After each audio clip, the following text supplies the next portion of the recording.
Dion at his own blue line. Passes to Darryl Sittler.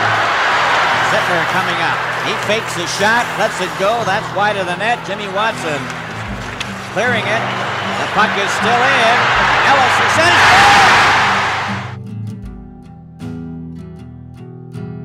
I missed Ron Ellis's entire NHL career.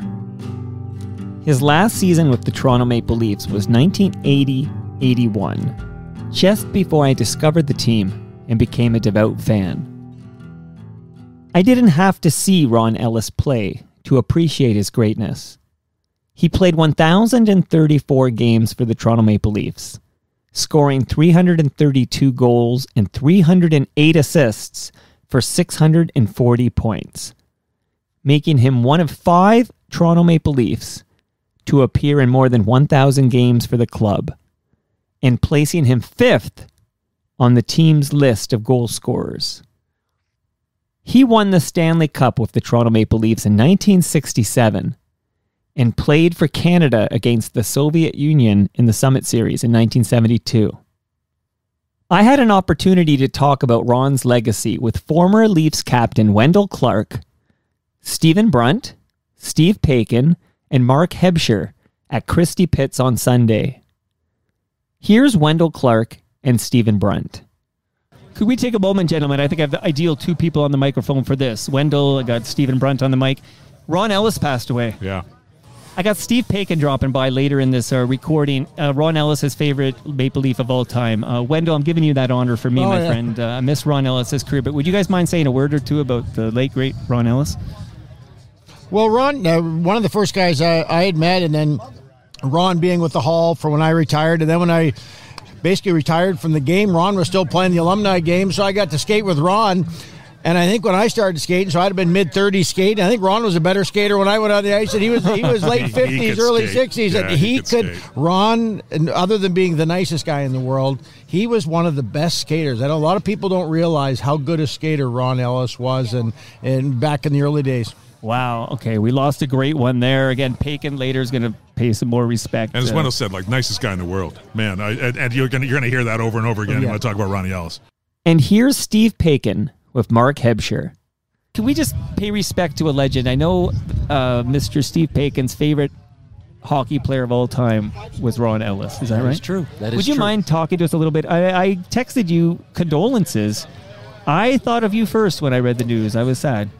Do you know, it's funny how many people have actually texted me or sent me emails over the last couple of days since the news of Ron Ellis's death has become public, because I guess there's some people out there who know that I love you this. You said it on Toronto Mike. Well, I love everyone knows. I loved this man. I have no embarrassment or hesitation in saying it. I loved Ron Ellis. I met him for the first time when I was 10 years old.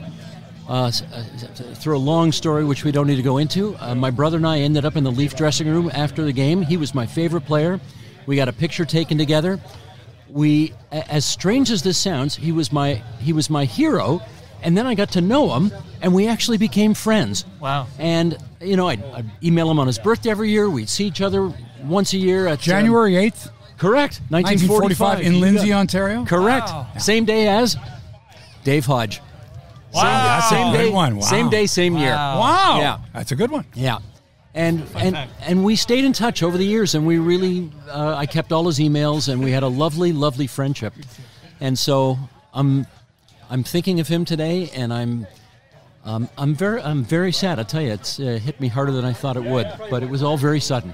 Yeah, it was very sudden. Can I interject something here about Ron Ellis? So my favorite player was Ron Ellis, and the reason he is because when I was 8 years old, my aunt, my brother's sister-in-law, my Aunt Christine Hebscher, who's passed away, was his teacher, his English teacher at Downsview Secondary School. Wow. And she told me about a young man who at the time was playing for the Marlies, who I loved, and would go every Sunday afternoon to watch Marlies, Neil McNeil, Kitchener Rangers, Hamilton Red Wings. I mean, I love that. At the Gardens, $2 for blue seats. $2. Wow. And so Ron Ellis was one of my favorite players with the Marlies, and now my aunt says to me, "Oh yes, Ron Ellis. He's in my class." And I was like, "Whoa! Could you get me an?" And the first autograph I ever got was first was Foster Hewitt, but she got me an autograph of Ron Ellis. Wow, beautiful. I loved him. And then when I first met him too, Steve, and he was so nice, a lovely man, so nice. Yes. And the same thing. Here's my number if you need anything. And Just absolutely. And he was playing for the Leafs at the time, so he gave me his home phone number so I could call Ron Ellis to get a clip from him or say, Ron, can I meet you at the Gardens tomorrow morning at 10?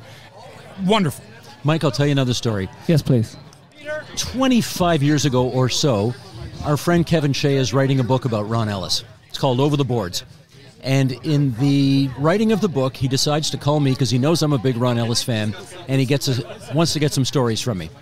And in the course of talking to Kevin Shea, I mentioned to him that I'm so upset because my car recently got broken into, and my wallet got stolen, and I don't care about the credit cards or the money, but my Ron Ellis autographed hockey card, which I kept in my wallet, is now gone, and I'd had that thing for years and years. Well, wouldn't you know it, Mark, a month later, I'm opening the mail at home, and I open an envelope, and inside is a letter from Ron saying, I hear my previous one went missing. Here's a new one for you. Oh my God, that's great. What a great story. And okay, hang on.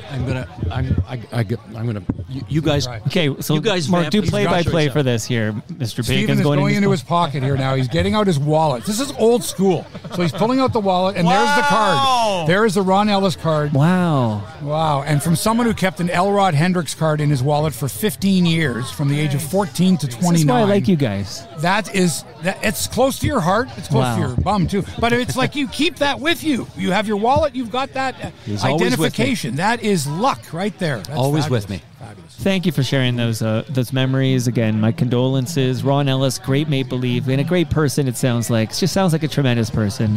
He retired. He retired for a full season. 2 seasons. Oh, it was 2 seasons. That's right. 75, 76, and 76, 77. Wow. He retired, and he was like 30 years old. His depression was so severe. Wow. That he could not concentrate. And he was an excellent player. I think he was coming off a 29-goal season or something.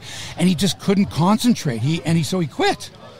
He quit. For 2 years. For 2 seasons at his prime. But then he came back. He came back for, and I think he got 3 more seasons. I think you're right. 77, 78, 79, 79, 80, yeah. And you know what? I'll tell you, oh boy, Mike, you got us going here. Yeah. You got us going. But I've got to mention this too. Yeah. I wrote 2 letters to Brendan Shanahan saying that you really need to do something nice for Ron Ellis. The guy at the time, when I wrote the letters, Ron was the 4th all-time leading goal scorer in Maple Leaf history. Right. Austin Matthews had not yet passed him. Right. So he was number 4 all-time. He was number, I think, 5 all-time in games played for the Leafs. He's up there on the pantheon. Yes. Number never retired. He was never in Legends Row. Underappreciated, I agree.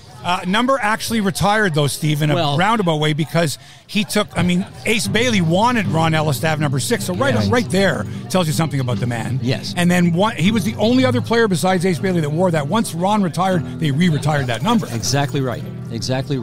But if you look up in the rafters at Scotiabank Arena, it says 6 for Bailey, not for Ellis, and it should be for both. I agree.